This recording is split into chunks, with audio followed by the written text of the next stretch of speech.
નમસ્કાર, સમાચારોમાં હું છું આપની સાથે હિરલ મહેતા। સમાચારોની વાત કરવી છે તેમાં સૌથી પહેલા ગુજરાત યુનિવર્સિટીની વાત કરીએ કે આ યુનિવર્સિટી ફરી એક વખત વિવાદમાં આવી છે। ગુજરાત યુનિવર્સિટીના સિન્ડિકેટ સભ્ય મામલે એનએસયુઆઈ દ્વારા દેખાવ કરવામાં આવ્યા। શ્વેતલ સુતરિયા સામે પુરાવા છે તો એફઆઈઆર દાખલ કરવાની માંગ કરવામાં આવી। સિન્ડિકેટ સભ્યને બચાવવાનો પ્રયાસ કરાઈ રહ્યો હોવાના પણ આક્ષેપો કરવામાં આવ્યા। મોટી સંખ્યામાં એનએસયુઆઈના કાર્યકરો વિરોધમાં જોડાયા હતા। વાઇસ ચાન્સેલરની ઓફિસને તાળાબંધી કરવામાં આવી હતી। કમિટી રચીને સિન્ડિકેટ સભ્ય સામે પગલાં લેવાની પણ માંગણી કરાઈ। સિન્ડિકેટ સભ્ય શ્વેતલ સુતરિયા સામે લાંચ લેવાનો આરોપ છે। પોલીસ ફરિયાદ નોંધીને કાર્યવાહી કરવાની માંગણી કરવામાં આવી। આટલી મોટી ઘટના છતાં વાઇસ ચાન્સેલર વિદેશ પ્રવાસે કેમ છે તેવો સવાલ પણ એનએસયુઆઈએ પૂછ્યો છે।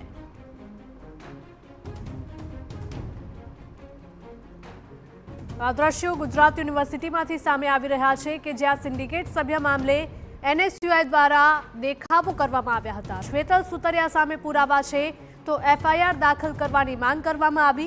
સિન્ડિકેટ સભ્યને બચાવવાનો પ્રયાસ કરાઈ રહ્યા હોવાના પણ આક્ષેપો કરવામાં આવ્યા। મોટી સંખ્યામાં એનએસયુઆઈના કાર્યકરો વિરોધમાં જોડાયા હતા। વાઇસ ચાન્સેલરની ઓફિસને તાળાબંધી પણ કરવામાં આવી। કમિટી રચીને સિન્ડિકેટ સભ્ય સામે પગલાં લેવાની માંગણી કરવામાં આવી રહી છે। સિન્ડિકેટ સભ્ય શ્વેતલ સુતરિયા સામે લાંચ લેવાનો આરોપ છે તો પોલીસ ફરિયાદ નોંધીને કાર્યવાહી કરવાની એનએસયુઆઈની માંગ છે।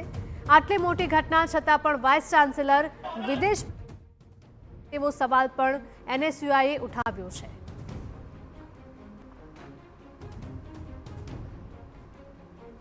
ગુજરાત યુનિવર્સિટીમાંથી ફરી એનએસયુઆઈ દ્વારા જે દેખાવો છે દેખાવો અહીંયા યોજવામાં આવ્યા છે અને આપ જોઈ પણ શકો છો કે એનએસયુઆઈના જે પણ કાર્યકર્તાઓ છે કાર્યકર્તાઓ અહીંયા પહોંચ્યા છે અને પ્રદેશ અધ્યક્ષ પણ અહીંયા છે। આપ જોઈ શકો છો અહીંયા અત્યારે તાળું મારવામાં આવી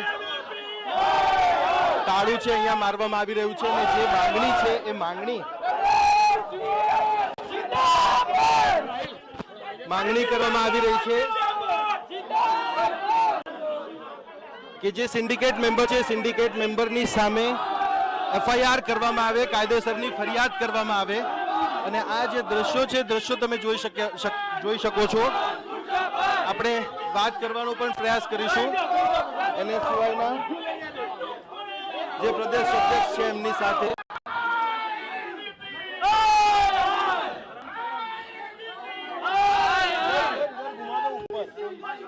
આ દ્રશ્યો વીસીએ જે સિન્ડિકેટ મેમ્બર છે એમના રાજીનામા માટેની જે પ્રક્રિયા છે એ પણ પૂર્ણ થઈ ગઈ છે, પરંતુ એનએસયુઆઈનું કહેવું છે કે પુરાવા છે તો એમની સામે પગલાં કેમ નથી લેવાતા, ફરિયાદ કેમ નથી લેવાતી। નરેન્દ્ર, શું માંગણી છે તમારી ને અહીંયા શું કર્યું? ખાસ કરીને જે આ ગુજરાત યુનિવર્સિટીમાં જે ભાજપના ભ્રષ્ટાચારી કુલ જે ઈસી મેમ્બર છે એને 75 લાખ રૂપિયાની જે લાંચ માંગી, આ લાંચિયા અધિકારીઓ લાંચિયા ભાજપના હોદ્દેદારોને દૂર કરવા જોઈએ, પોલીસ ફરિયાદ કરવી જોઈએ। આજે ગુજરાત યુનિવર્સિટીમાં કોઈ જવાબદાર વ્યક્તિ છેલ્લા ઘણા દિવસોથી નથી। વિદ્યાર્થીઓનો કોઈ પ્રશ્ન હોય કોની પાસે, એટલે આજે આ કુલપતિ તો પોતા રહેતા નથી, આજે અમે તાળું મારીને વિરોધ કરીએ છીએ। શું માંગણી છે તમારી અહીંયા? કારણ કે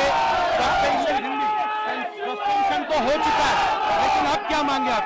हमारी मांग ये है कि सस्पेंशन का काम नहीं चलने वाला है।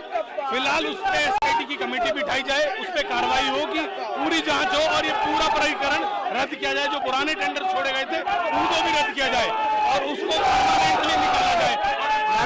नारायण, જે પ્રક્રિયા છે સસ્પેન્શનની તો થઈ, હવે માંગણી શું છે, શું થવું જોઈએ? યુનિવર્સિટી શું કાર્યવાહી આરોપીઓ પર કરશે, કેટલી યુજીસીની અગાઉ પણ લીધેલા છે એની પર તપાસ કરીને કાયદેસરની કાર્યવાહી કરવામાં આવે। તો આપ જોઈ શકો છો કે એનએસયુઆઈ તરફથી જે છે એ આ વિરોધ અહીંયા કરવામાં આવ્યો છે અને પ્રતિક રૂપે અહીંયા જે તાળું છે એ તાળું લગાવવામાં આવેલું છે અને આ તાળું જે લગાવવામાં આવેલું છે નરેન્દ્ર આ તાળું લગાવવાનું કુલપતિએ આવડો મોટો ગંભીર બનાવ યુનિવર્સિટીમાં બને છે અને કુલપતિ વિદ્યાર્થીઓના પૈસે વિદેશમાં પ્રવાસ કરે છે, એટલા માટે આજે તાળું મારી છે કે તમારે બેઠું નહોતા ઓફિસમાં તાળું મારતા। તાળું મારવાનું કારણ છે આપ જોઈ શકો છો કે જે માંગણી છે માંગણી એ છે કે એક તો જે સિન્ડિકેટ મેમ્બર છે એની સામે પગલાં લેવા જોઈએ અને સાથે જ સાથે વાઇસ ચાન્સેલર જે છે વિદેશ પ્રવાસ પર કેમ છે જ્યારે આટલો ગંભીર મામલો બન્યો હોય, ખંડણી સુધીની વાત સામે આવી હોય, એવામાં ફક્ત જે કાર્યવાહી કરીને ન ચાલે, ફરિયાદ કરીને કે કમિટી બનાવીને યોગ્ય પગલાં લેવાની જરૂર છે। કેમેરામેન ઇમરાન શેખ સાથે સચિન પાટીલ, TV9 અમદાવાદ। તો સિન્ડિકેટ સભ્ય સામે પગલાં લેવાની NSUI દ્વારા સતત માંગ કરવામાં આવી રહી છે અને આ માંગ ઉગ્ર બની રહી છે। ગુજરાત યુનિવર્સિટીમાં NSUI દ્વારા દેખાવો કરવામાં આવી રહ્યા છે। મોટી સંખ્યામાં NSUIના કાર્યકરો પહોંચ્યા।